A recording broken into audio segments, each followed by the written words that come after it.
오늘 거의 교회 중직자 여러분만 교회에 나오셨는데 믿음으로 또 여러분 생명을 다해서 죽을 때까지 여러분이 이 교회를 지키시기 바랍니다. 저는 여기 지키고 싶어도요 오래 못 지켜요.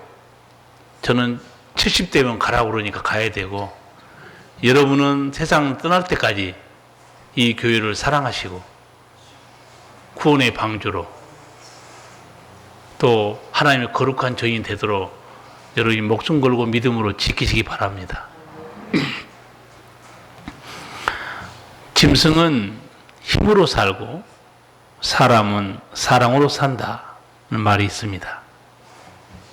근데 어른들은 또 달리 말하죠. 어른들은 밥심으로 산다고 그래요. 맞습니다.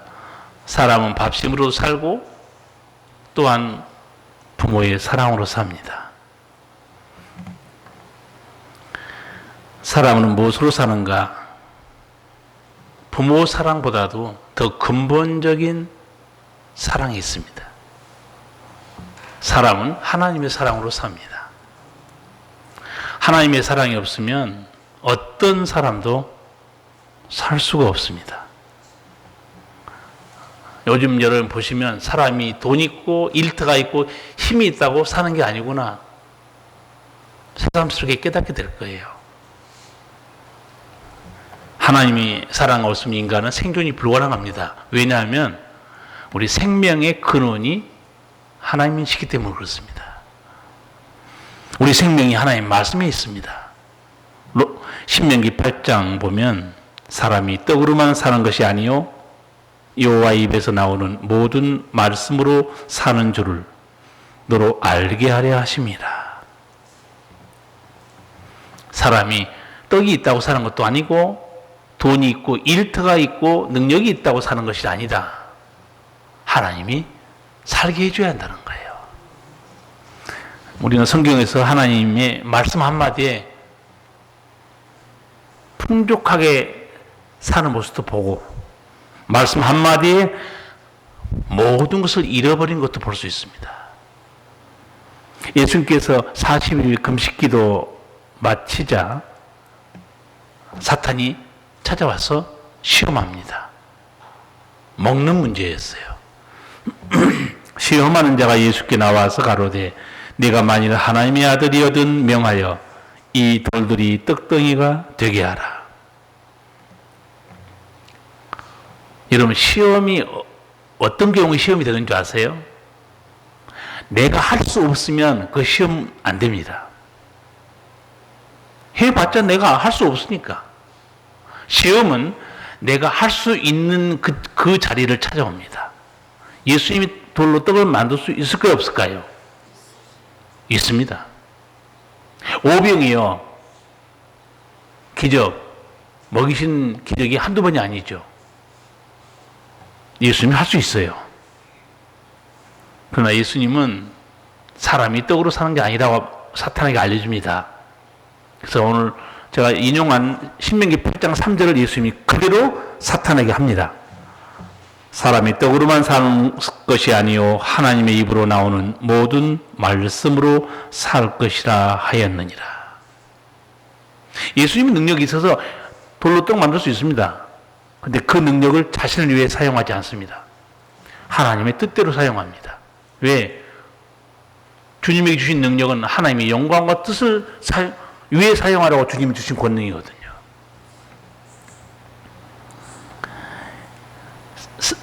요즘처럼 우리가 먹고 사는 거, 또 건강 문제, 이거 사람이 어찌할 수 없구나, 새삼 깨닫고 있고, 지난주에도 제가 말씀드렸지만 주님이 낯을 숨기면 떨고 그렇게 나와 있어요. 떤다는 거예요. 그 단어가 당황하다는 단어입니다. 혼란스러워서 어찌할 바를 모르는 거예요. 우리나라는 지금 중심을 잡아가고 전 세계가 한국으로 불어가고 있습니다. 물론 우리나라에서 폭발했지만 저는 요새 경제도 멈추고 건강도 위협받고 이런 걸 보면서 힘 있는 나라라고 얘기를 하는 것도 아니에요. 못해요, 지금. 뉴스 보시면 알겠지만, 우리는 처음에 이거 발생했을 때 대구를 봉쇄해야 되지 않냐, 퍼지지 않도록 그 말을 꺼냈다가 아주 한번 어마어마하게 얻어맞았습니다. 미국 보세요. 7천만 명 다 통제시켜버립니다. 이태리 보세요.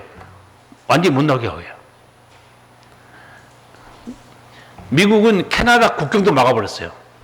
이번에 멕시코 국경도 막아버렸습니다. 저는 속으로 일본하고 미국이 가장 위험하다고 생각하고 있었어요. 그런 일이 지금 벌어집니다. 뉴욕 타임스에서 지금 미국이 폭발적으로 막 늘어나죠, 지금. 몇만 명 막 늘어납니다. 이렇게 기고한 걸 읽어봤어요. 지금 제대로 조사 안 해서 그렇지, 지금 발표된 게 10배다 그렇게 보고 있어요. 그럼 미국이 이제 발표가 2만 몇천 명까지 올라갔잖아요. 10배면 사실은 미 전체 대륙 보면 거의 20만 명 넘고 있다는 거예요. 그런데 이제 더 심각한 거는 감당할 병원 자체가 부족하다는 거예요, 미국이. 이렇게 폭발적으로 될지 몰랐다는 거죠.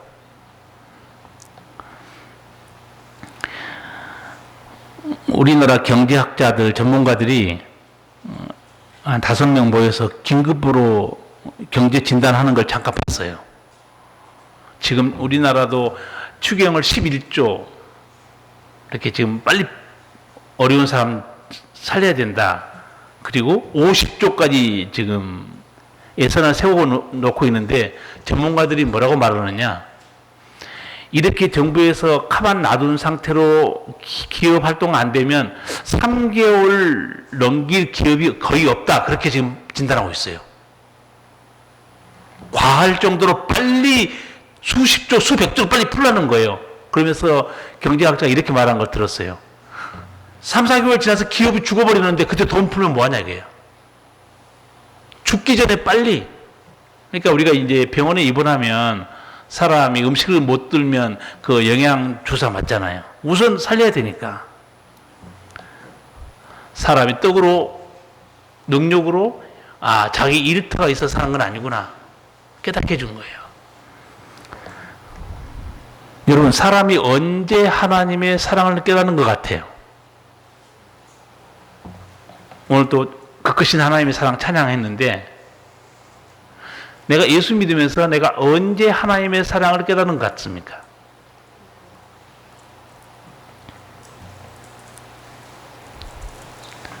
교회 오래 다닌 게 아니고 성경 중으로 보면 언제 하나님의 사랑을 깨닫느냐? 성령 받고 나서 깨닫습니다. 아무리 오래 다녀도 성령 못 받잖아요. 사랑을 누리고 살면서 사랑인지 모릅니다. 그러고 나서 성령 받아야, 내가 하나님의 이 사랑을 이렇게 받고 살았구나. 하나님이 이것저것 이렇게 내게 은혜를 베푸셨구나. 내 작은 일상들에서도 이것도 하나님의 사랑이었네요. 이게 보이는 거예요. 지금까지 지내온 것도 하나님의 은총이었습니다. 성령 받은 성도 사랑을 깨닫는 거예요. 율법에는 정죄와 심판이 있습니다. 죄에는 사망이 있어요. 사랑은 어디 있습니까? 우리를 살리는 사랑은 어디 있는가? 오늘 말씀합니다. 그 살리는 사랑은 하나님께 있다는 거예요. 우리를 살리는 사랑은 오직 아버지 하나님께만 있다는 겁니다. 사랑처럼 설명하기 어려운 단어가 없습니다. 온갖 것을 다 붙여도 사랑 설명이 안 되는 것 같은 게 사랑이에요. 근데 이제 성경에 나타난 아가페, 이제 우리가 많이 들은 단어고, 구약 성경에는 헤세드, 그 자비, 사랑이라는 단어인데, 거기는 딱 세 가지 특성이 딱 들어있기 때문에 이제 약간 감이 잡힙니다. 하나님 사랑은 첫째, 영원합니다. 두 번째, 변함이 없어요. 꾸준해요. 세 번째, 그 사랑에는 능력이 있습니다. 그래서 우리 인간의 사랑과 좀 다르죠.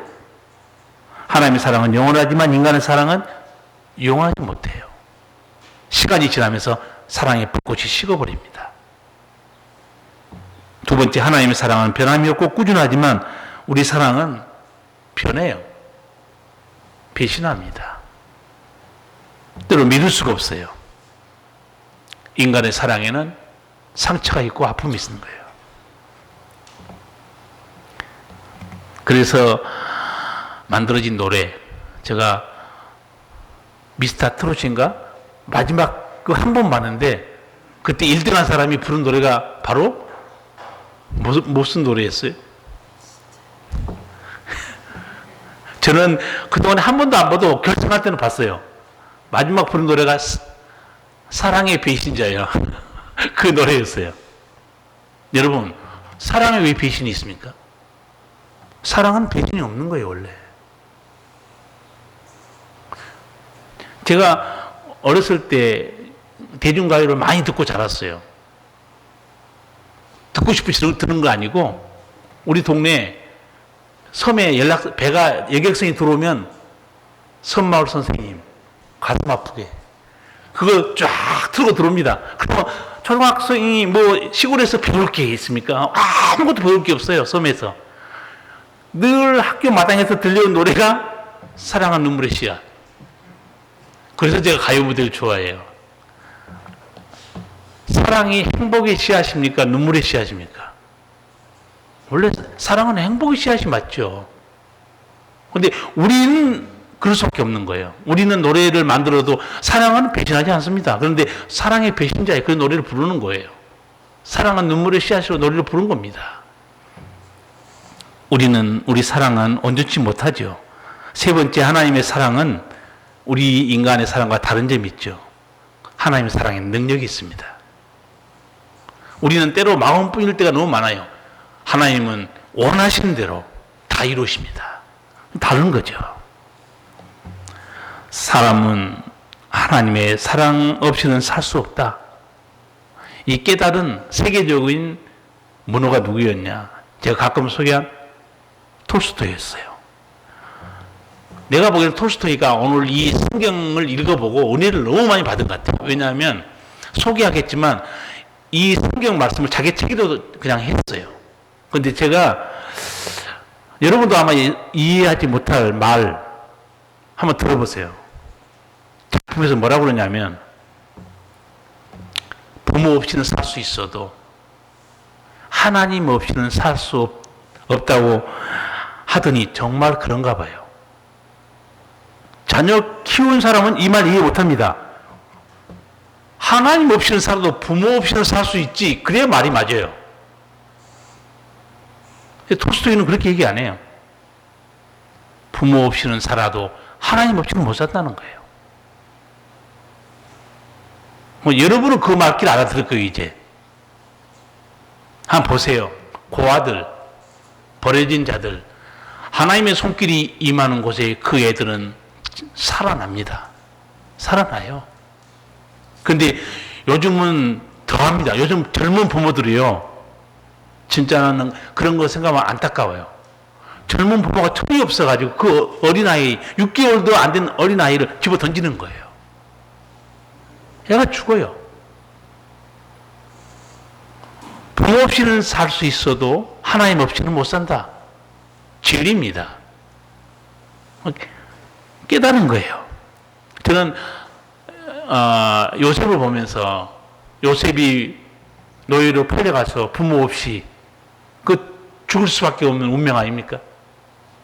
여호와께서 함께 하심으로 요셉이 형통한 자가 됩니다. 부모 없이는 살 수 있어도 하나님 없이는 못 사는 게 사람이다. 그 깨달은 사람이 톨스토이예요. 오늘 7절 말씀, 7절에서 8절 말씀이 그 책에 나와요. 그러니까 톨스토이는 일부러 하나님 사랑을 전하려고 예를 쓴 것 같아요. 7절, 8절을 같이 한번 읽겠습니다. 사랑하는 자들아, 우리가 서로 사랑하자. 사랑은 하나님께 속한 것이니 사랑하는 자마다 하나님께로 나서 하나님을 알고 사랑하지 아니하는 자는 하나님을 알지 못하나니 이는 하나님은 사랑이심이라. 아멘. 사랑은 하나님께 속했다 이렇게 말해요. 아까 그래서 사랑을 설명을 미리 했습니다. 저희가 어떤 사랑이 하나님께 속했냐? 영원한 사랑, 변함없고 꾸준한 사랑, 능력 있는 사랑은 하나님께만 있다 그래요. 사람에게는 찾아볼 수 없는 사랑이라는 거예요. 그래서 이 사랑은 누구만 아느냐? 하나님께 속한 자들만 안다고 그래요. 그러면 하나님께 속한 자들이 누구죠? 하나님의 자녀들입니다. 아니, 자녀가 부모의 사랑을 아는 것은 당연한 거예요. 자녀가 아니면 부모의 사랑을 어떻게 알겠어요? 그러니까 하나님의 자녀로 태어난 사람은 하나님의 사랑을 안다는 거예요. 하나님의 사랑을 받았기 때문에, 깨닫기 때문에. 당연한 이치 아니에요? 누가 아버지, 어머니의 사랑을 잊지 못하는가? 옆에 부모가요, 아무리 잘해줘도 누가 그 아버지, 어머니의 사랑을 잊지 못하는 줄 아세요? 그 자식이에요. 자식만 그 부모의 사랑을 잊지 못하는 거예요. 어머니를 생각하면 아무리 나이가 들어도 어머니 생각하면 가슴이 먹먹한 거예요. 남의 부모를 존경할 수는 있어요. 그러나 내 친부모만큼 사랑하진 않습니다. 제가 엊그제 방송 보다가 우리나라 미남 배우, 중견 배우, 이름 대면 여러분 영화도 봤을 거예요. 나도 그 사람이 나온 영화 많이 봤어요. 정우성 씨. 방송에서 자기 자라난 얘기를 잠깐 들려주는데 너무 놀랐어요. 그 배우 학교도 못 다녔더라고 별로. 고등학교 중퇴했어요. 너무 싸움질하고 너무 거짓말만 하고 할 수 없이 고등학교 중간에 졸업도 못했어요. 중퇴했어요. 하루는 어머니가 자기에게 가슴에 꽂히는 말을 했다는 거예요. 내가 이렇게 거짓말만 하고 사니 나는 누구를 믿고 살아야 되냐? 저도 갑자기 가슴이 뭉클해지는 거예요. 내가 이렇게 거짓말만 하고 살면 나는, 엄마는 누구를 믿고 살아야 되냐 이게요. 여러분, 세상에 두쪽 나도 자식이 부모를 믿을 수 있어야 되고, 그렇죠? 부모는 자식을 믿을 수 있어야 되는 거예요. 사랑하는 자식을 믿을 수 없다니 그 어머니 마음이 어떻겠습니까? 아까운 자식이 믿을 수 없도록 망가져버린 거예요. 어쩔 수 없는 어머니가. 나이가 40이 넘으니까 이제 엄마의 말이 기억나는 거예요. 또 하나 얘기하더라고요. 할 수 없이 어머님하고 학교에 찾아갔대요. 자퇴서를 썼어요.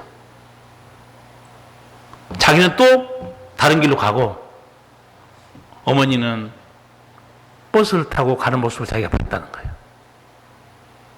어머니가 버스에 딱 앉으셨는데 고개를 푹 숙이고 울고 계시다는 거예요. 애타하시는 어머니. 어떻게 해볼 수가 없는 어머니가.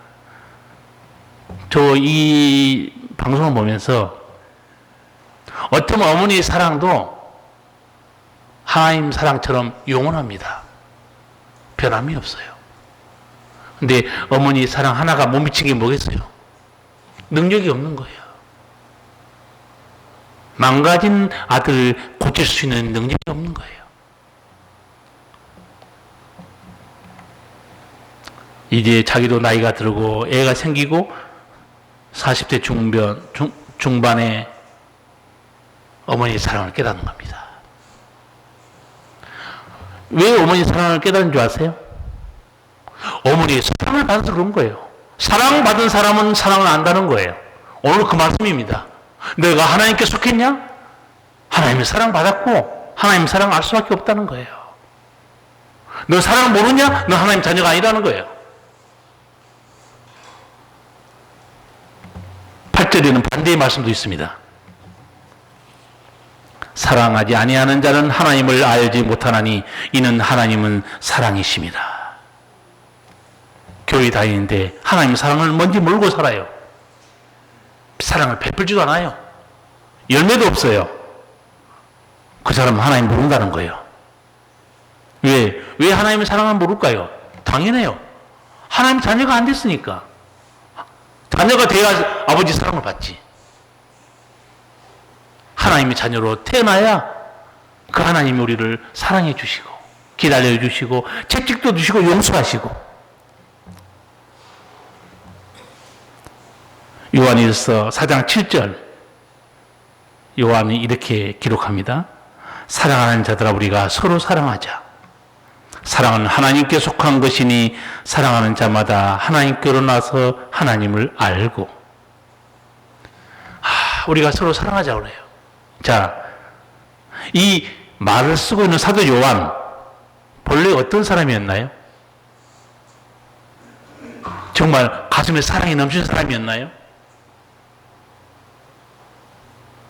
마태복음, 마가복음, 누가복음 보세요. 요한은 뭐라고 기록하고 있는가? 갈릴리 어부였다 그렇게 기록해요. 근데 그 다음이 중요합니다. 그러면 예수님은 사도 요한을 뭐라고 생각하고 있었을까요? 어떤 사람으로 생각했을까요? 저는 몇 주 전에도 설교하면서 늘 이런 말씀했어요. 전염병이 돌고 있다. 의사의 말씀 들어라. 그러나 예수님의 말씀도 들어야 한다는 거예요. 예수님이 뭐라고 그랬습니까? 종말에 대해서 난리와 난리의 소문을 듣되 아직 끝은 아니라고 그랬어요. 지금 난리와 난리의 소문을 듣고 있습니다. 종말의 징조예요. 자, 요한이 어떤 사람이었는가? 다른 복음서에서는 갈릴리 어부였다 기록하죠. 마가복음 3장 예수님이 12제자를 부르죠. 그리고 예수님이 이상하게 제자들에게 별명을 줘요. 뭐 다는 그렇지 않은데 시몬에게 어떤 별명 줍니까? 이름을 새로 지어주죠. 베드로라. 시몬 뜻이 뭔지 혹시 아세요? 시몬 이름도 좋은 뜻입니다. 근데 우리가 하도 교회에서 베드로만 들었기 때문에 베드로 본래 이름을 잘 몰라요. 시몬이에요. 시몬은 듣는 자, 복종하다는 뜻입니다. 굉장히 좋은 이름이에요. 근데 예수 이름 바꿔줍니다. 너 베드로 반석이라 해라. 정말 나중에 반석이 됩니다. 그러면 요한에게는 어떤 별명을 지어줬을까요? 예, 혹시 성경을 자세히 아는 사람들은 기억할 거예요. 또 세베대의 아들 야고보와 야고보의 형제 요한이니 이 둘에게는 보아너게 곧 우리의 아들이란 이름을 더하셨으며. 왜 예수님께서 야고보 요한에게 우리가 보는 게 천둥입니다. 왜 그런 별명을 지어줬을까요?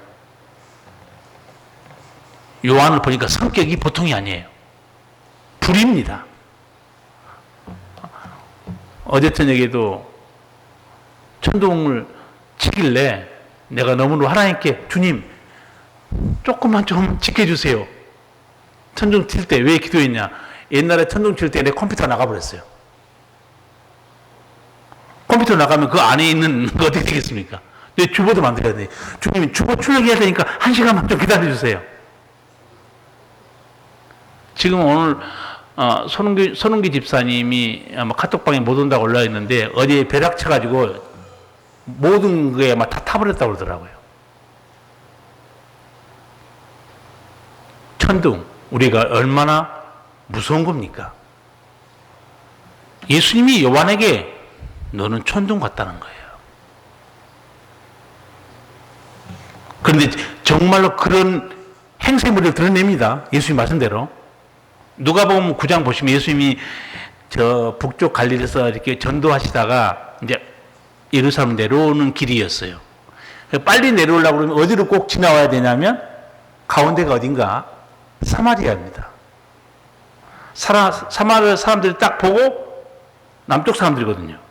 못 가! 막은 거예요. 예수님의 능력을 알고 있는 요한이 뭐라고 말한 거 혹시 기억나십니까? 야고보 요한 이것을 보고 말하기를 주님 불이 하늘에서 내려와 그들을 태워버리라고 우리가 명령하면 어떻겠습니까? 불로 다 꼬실러버리는 거예요. 이게 예수님 제자입니까?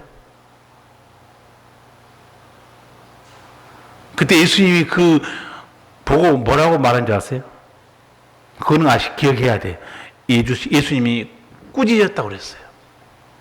요한을. 야, 내가 권능으로 하늘에서 불이 내리고 할 수 있겠지만 우리 길을 막는다고 그 불로 태운 게 그게 내가 제자로 할 소리냐?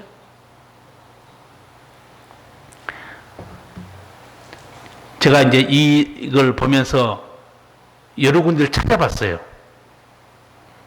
예수님은 제자들을 어떻게 가르쳤을까? 예수님께서 가르친 내용이 너무 많은데 한 3군데만 소개해 드릴게요. 예수님은 제자들을 이렇게 가르치셨구나. 산상수훈 마태복음 5장에 나오는 말씀이에요. 너희가 너희를 사랑하는 자를 사랑하면 무슨 상이 있으리요? 세리도 이같이 아니하느냐? 또 너희가 너희 형제에게만 문안하면 남보다 더하는 것이 무엇이냐? 이방인들도 이같이 아니하느냐? 그러므로 하늘에 계신 너희 아버지의 온전하신 같이 너희도 온전하라.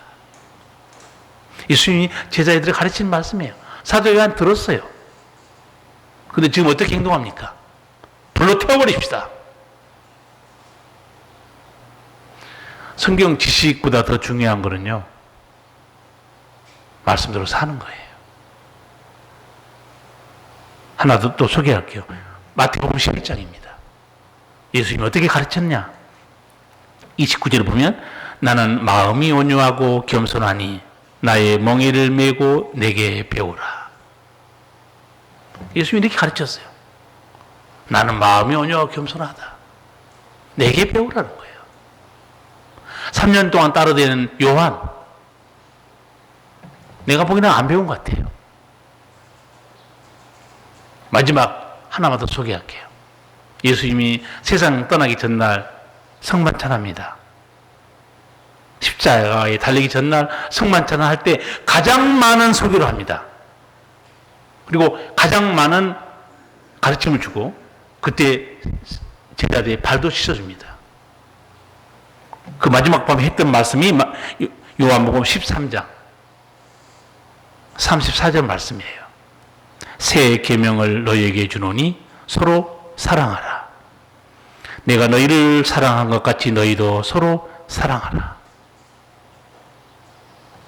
자, 내 마음을 배우라, 사랑해라. 그 말씀 듣고 배운 사람이 요한이었어요. 그 요한이 완전히 달라졌습니다. 완전히 달라졌어요. 불같은 요한이요. 야, 우리가 서로 사랑하자. 하나님은 사랑이다. 여러분, 요즘 이제 좀 시간이 많이 난 편이죠. 어차피 갇혀있을 시간이 많으니까. 숙제하는 데 들게. 요한일서, 오늘 4장만 제가 봤는데, 요한일서 1장부터 5장까지 한 10분이면 읽습니다. 천천히 읽어보세요. 거기서 사도 요한은 계속 사랑, 하나님의 사랑, 우리가 서로 사랑하자. 계속 나옵니다. 요한 이제 사랑의 사도가 된 거예요. 다시 한번 7절 한번 같이 읽겠습니다. 사랑하는 자들아, 우리가 서로 사랑하자. 사랑은 하나님께 속하는 것이니 사랑하는 자마다 하나님께로 나서 하나님을 알고. 아멘. 우리가 서로 사랑하자.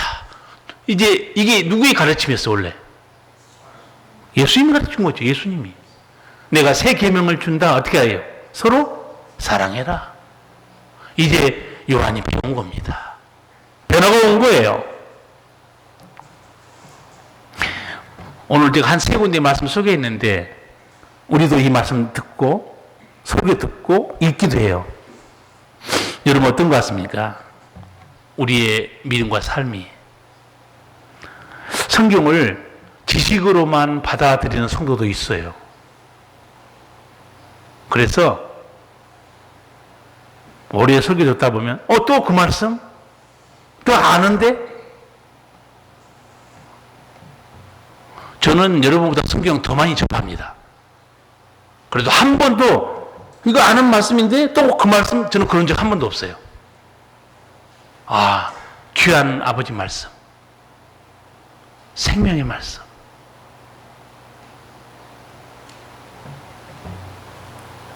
성도 여러분, 말씀은 생명의 지식입니다. 알아야 됩니다. 그러나 동시에 생명의 양식이에요.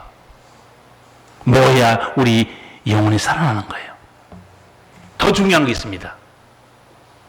순종하는 겁니다. 열매 맺는 거예요.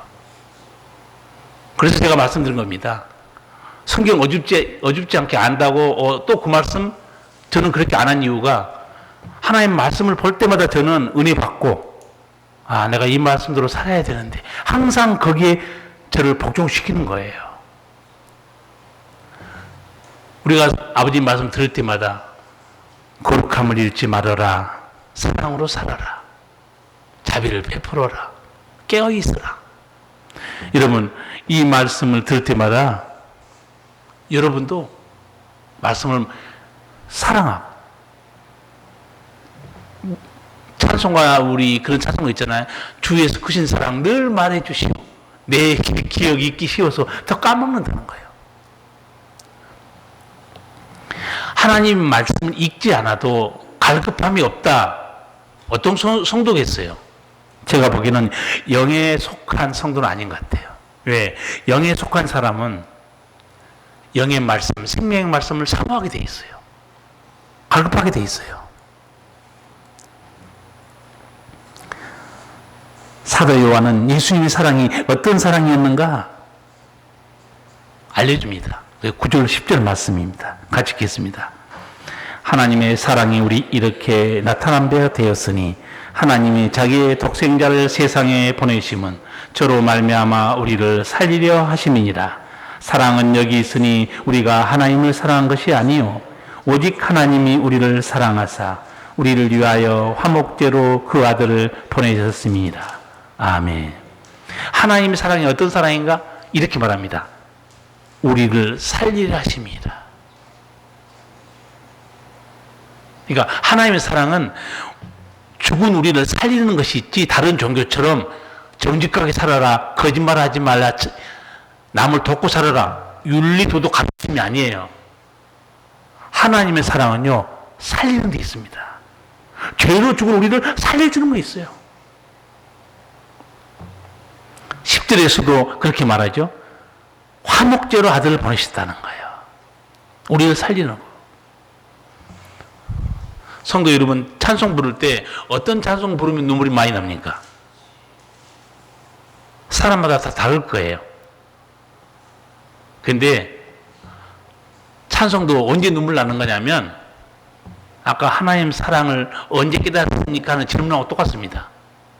성령 받고 나서야 부르는 찬송마다 눈물이 나고 감사가 나요. 이 중에도 처음에 믿었을 때 막 성령 받아가지고 기쁘고 밤새도록 하나님 일을 해도 지치지 않고 그런 놀라운 체험하는 사람들 다 있을 거예요. 성령이 나를 붙드는, 강하게 붙드는 그런 날들이었어요. 내 믿음이 식어지고 사랑이 식어지고 충성이 식어졌다는 거는요, 점검할까요? 간단합니다. 성령 충만이 여러분에서 빠져나간 거예요. 성령 충만하시면 옛날처럼 또 뜁니다. 불같이 뛴다니까요? 저도 방콕에서 오신 우리 권사님들 얘기 종종 들어요. 밤늦도록 청소하고 뭐하고 해도 피곤한 거 없고 기쁨이 있었다. 그때요, 여러분, 우리가 미쳤나봐 그게 아니고 검진해 드릴게요. 여러분이 그때가 불 받을 때였어요.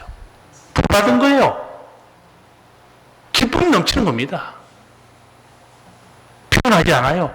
감사가 넘쳐요. 왜? 불을 받았거든요. 그런데 하나님은 누구에게 불을 내리겠어요? 주를 위해 수고하려고 하는 자들. 그렇죠?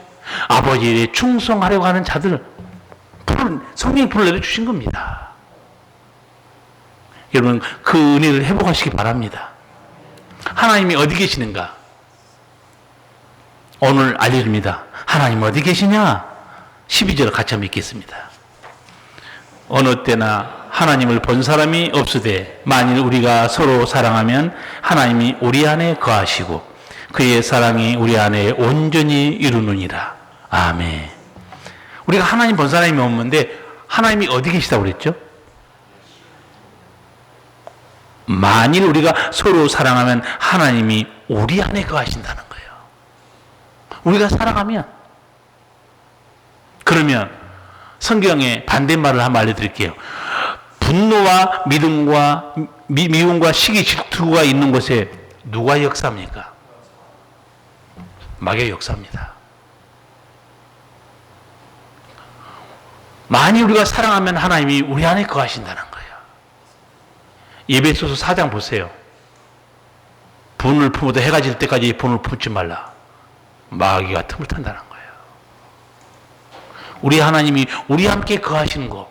오늘 그래서 제가 설교 시작하기 전에 오늘 예배드리기 어려운 날에 하나님이 우리에게 어떤 말씀을 주셨는가 봅시다. 그리고 요한일서 4장 읽은 거예요.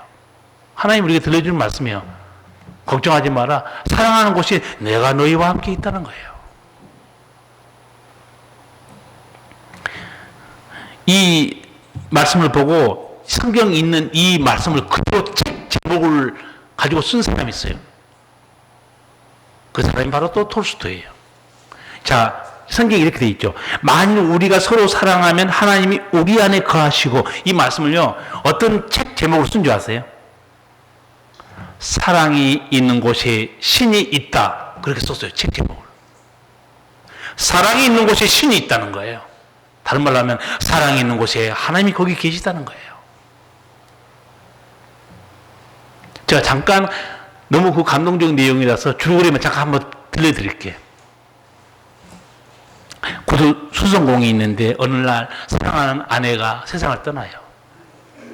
3살짜리 아들 그 둘이 의지하고 애지중지하고 살았는데 그 사랑하는 아들도 좀 크더니 세상을 떠납니다. 그래서 아들까지 잃어버리니까 그 수성공이 하나님을 원망해요. 그래서 자기 목숨도 거두어 달라고 소리쳐요. 그리고 교회에 나가지 않습니다. 그런데 어느 날 8년 동안 성지순례를 마치고 돌아온 한 노인이 갑자기 찾아가서 한마디 하는 거예요. 마르틴, 하나님이 하시는 일을 인간이 다 이해할 수는 없습니다. 그러나 하나님이 허락하신 목숨을 하나님을 위해 살아야 합니다. 가만히 듣다가 이 고두수성공이 다시 한번 물어봐요. 어떻게 사람이 신을 위해 살 수 있죠? 질문합니다. 그때 노인이 대답해요. 사람이 어떻게 신을 위해 사는가는 그리스도가 우리에게 보여주셨지. 자네 글을 읽을 수 있나? 그럼 복음서를 사서 읽게. 신께서 자네를 어떻게 살도록 하셨는지 알게 될 거야. 그 안에 모든 것이 다 나와 있어.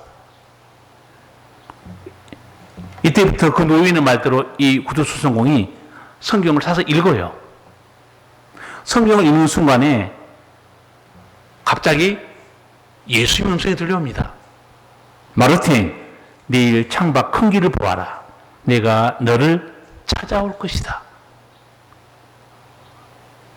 아내도 세상 떠나고 아들도 잃어버리고 하나님 원망하고 교회도 때려쳤는데 예수님 찾아오시다니, 아, 주님이 나를 버리지 않았구나. 그리고 정성껏 준비해요. 집 청소하고 먹을 거 다 준비해놓고 하루 종일 기다렸는데 안 와요. 예수님이 안 오고 이상한 사람만 지나다니는 거예요.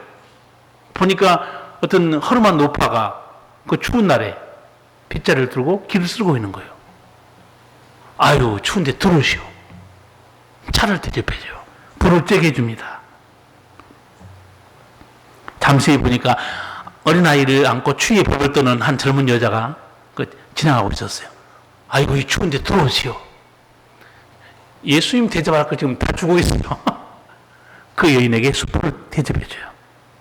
그리고 자기가 입었던 옷 중에서 하나 손질해서 추운데 이거 입고 가세요. 또 보니까 배고파서 사과를 훔친 어린아이가 거기서 얻어맞고 야단당하는 걸 보고 돈도 갚아주고 어서 와라. 다 먹여줍니다. 갔어요. 근데 이 사람은 지금 누구를 기다리고 있는 거예요?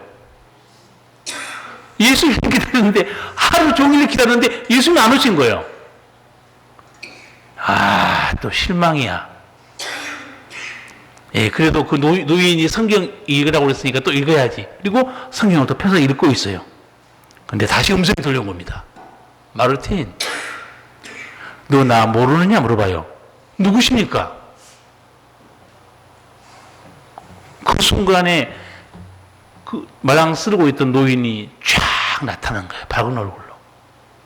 아이를 안고 있는 그 엄마 모습이 쫙 나타납니다. 훔친 사과를 때문에 얻어맞은 그 어린아이 모습이 나타나요. 그러니까 이런 또 그 순간에 다 잊어버리고, 야, 밝게 웃는 모습이 너무 예쁘네. 그리고 성경을 딱 폈는데 잊게 만든 거예요. 구절만 제가 한번 읽어드릴게요. 마태복음 25장 35절 말씀입니다. 너는 내가 줄일 때 먹을 것을 주었고 목마를 때 마실 것을 주었고 나그네 되었을 때 영접하였고 벌거벗을 때 옷을 입혔고 병들었을 때 옥에 갇혔을 때 와서 보았느니라. 내가 진실로 이르노니 내 형제 중에 지극히 작은 자 하나에게 한 것이 곧 내게 한 것이라. 마르틴 예수님 만난 거예요, 안 만난 거예요? 몇 번 만났어요? 3번이나. 역시 여러분 머리는 좋으시네. 예수님 3번이나 예수님 만났어요. 성도 여러분, 사람은 무엇으로 사는가? 하나님의 사랑으로 삽니다. 우리 지금 대한민국 전 세계 힘듭니다. 이웃을 돌볼 때예요. 위에서 기도해 줄 때입니다. 여러분, 이런 위중한 상황 속에서도 마스크 때문에 사기치고 장난친 사람도 있어요. 그런가 하면 나는 내가 감동받은 그 TV 장면은 그 장애인이 파출소 앞에다가 봉지에 몇 개 마스크 담아가지고 놓고 얼른 뛰어가는 게 CC카메라에 찍힌 거예요. 아, 사람은 무엇으로 산가? 그래. 사랑이 사람을 살리고 사랑이 감동시킨 거예요. 중국 동포 유학생들도 모금해가지고 여러 가지 비누 챙기고 핸드크림 챙기고 비타민 챙기고 대구로 보냈어요. 지금 가장 어려운 교회들이 어떤 교회인지 아세요? 임대료를 내지 못한 교회들입니다. 아침에 기쁜 소식을 하나 들었어요. 분당 우리 교회인가? 나도 그 교회에서 그렇게 한 줄 몰랐는데 갑자기 시찰장에 카톡이 들어왔어요. 뭔가 했더니 그 교회에서 한국 교회에 공문을 보내는 거예요. 임대료 70만 원 못 내는 교회, 혹은 임대료 100만 원 교회 신청하세요. 우리가 3개월 동안 그 임대료 우리 교회에서 대신 내드리겠습니다. 그래서 저한테도 카톡이 들어왔어요. 목사님 임대료 내고 있으면 신청하세요. 시골 교회가 별 볼일 없어도 한 가지 좋은 거는 뭐가 있죠? 내 교회입니다. 임대료 안 내요. 근데 서울은 중소도시에는 임대료 내는 교회가 너무너무 많아요. 나는 진짜 멋있는 목사님, 멋있는 성도적으로 생각해요. 그리고 이 멋있는 사람은 멋있는 일을 계속합니다. 몇 년 전에 하나님께 음성을 들었대요.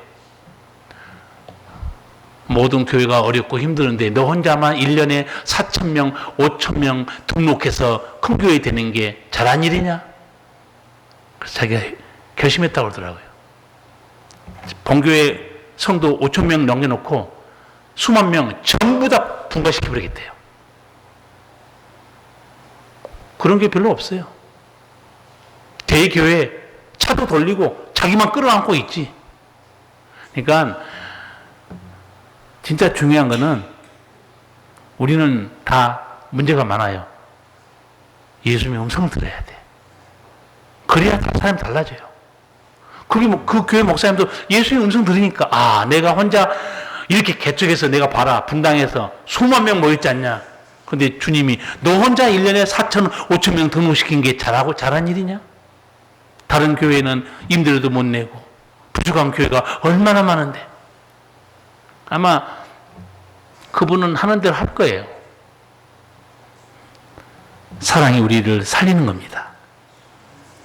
지금 대한민국을 우리 쪽에서는 서로 이제 안에서는 뭐 물고 뜯고 우리 안에서는 싫은 소리 많이 하는데 해외 언론은 어마어마하게 한국에 찬사를 보냅니다. 미국이 의료 수준이 높은 것 같죠? 우리나라에게 진단 키트를 요청했어요. 한국에서 빨리 보내달라.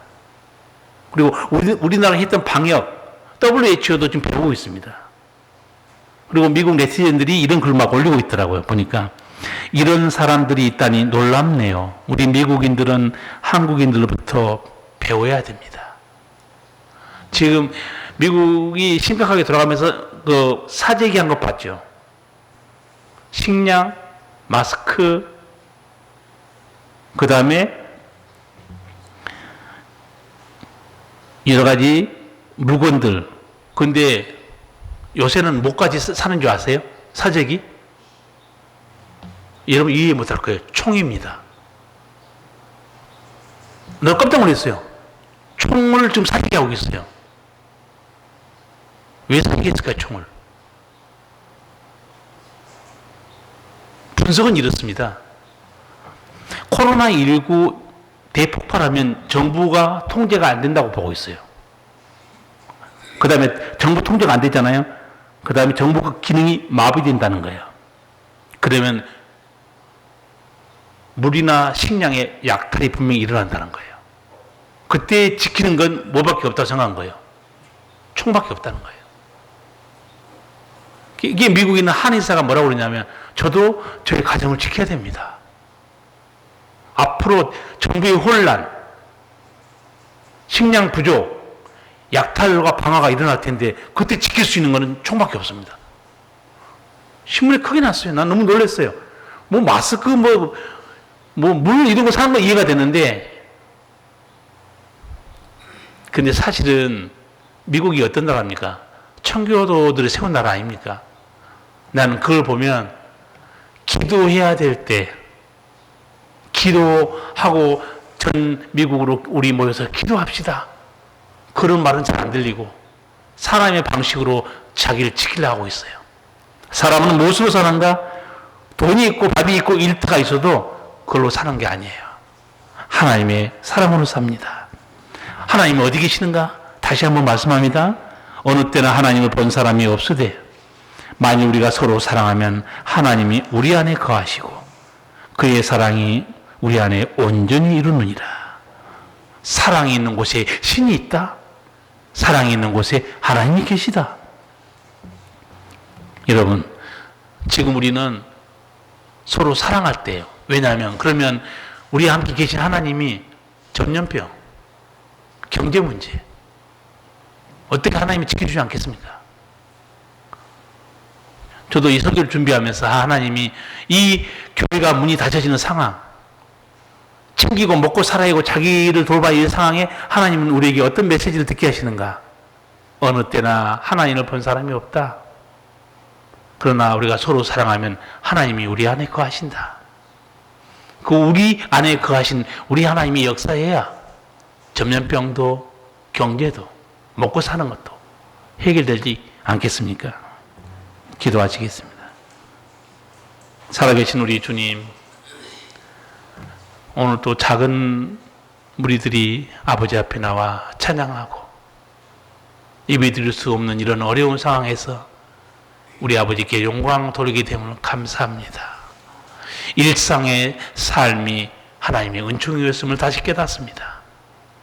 아무렇지도 않게 살았던 날들이 아버지의 사랑이었던 것을 다시 깨닫고 정말 사람이 말씀으로 사는 것이지 떡으로 밥으로 사는 건 아니다 하신 하나님의 말씀을 다시 우리가 깨닫습니다.